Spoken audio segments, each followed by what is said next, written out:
Hello guys, তো একটা কথা তোমাদেরকে শেয়ার করেছিলাম হয়তো কোনো ভিডিওতে, আবারও করছি। আহ, আগে জানো তো আমাদের বাড়িতে টিভি ছিল না।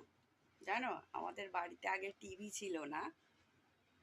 বাট আমরা কি করতাম জানো তো, আশেপাশে যে বাড়ি থাকতো যাদের বাড়িতে টিভি ছিল, তো সেই সময় আমরা না টিভি দেখতে যেতাম।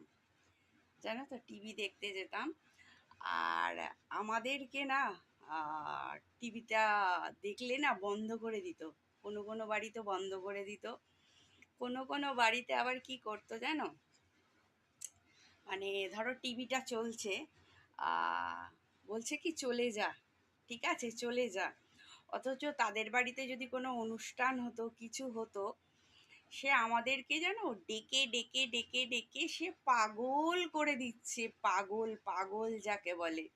মানে ঘরেতে থাকতে দিচ্ছে না, বুঝতে পারছো? আমার একবার তো পেট খারাপ হয়েছিল, পেট খারাপ হয়েছিল, আমি খেতে পারবো না, আমাকে কন্টিনিউয়াস ডেকে যাচ্ছে, বুঝেছো, ডেকে যাচ্ছে। বাট তারা এখন কি করে জানো, জানি আমি এই ভিডিওটাও দেখবে, বাট তারা আমাকে এখন ভিডিও দেখে, প্লাস আমার এখন আবার আমাকে আবার ফ্রেন্ড রিকোয়েস্ট পাঠিয়েছে তারা, যে ফ্রেন্ড রিকোয়েস্ট পাঠিয়েছে, বুঝেছো। বাট আমি একসেপ্ট করিনি, আমি কোনোদিনই একসেপ্ট করব না।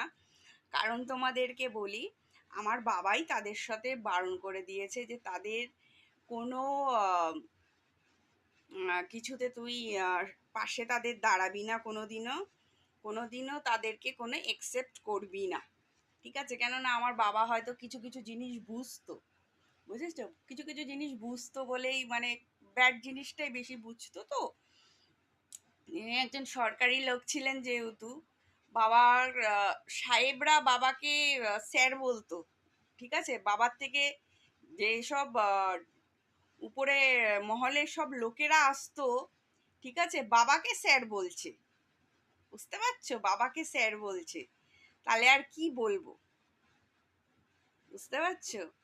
তো আমাদেরকে না টিভি দেখলে না বন্ধ করে দিত, এখন তারা আমার ভিডিও দেখে, হ্যাঁ, আর আমাকে এখন রিকোয়েস্ট পাঠায়, বুঝতে পারছো?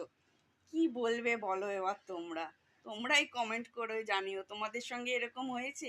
টিভি দেখতে গেছো, লোকের বাড়িতে বন্ধ করে দিয়েছে বা তোমাদেরকে তাড়িয়ে দিয়েছে, টিভি চলছে, তারা এখন রিকোয়েস্ট পাঠাচ্ছে আমাকে। হয় তোমাদের সাথে এরকম, আমার সাথে হয়েছিল। তখন আমি 9-10-এ পড়তাম, 7-8-এ পড়তাম, আমাদের ঘরে টিভি ছিল না, জানো তো, বুঝতে পারছো?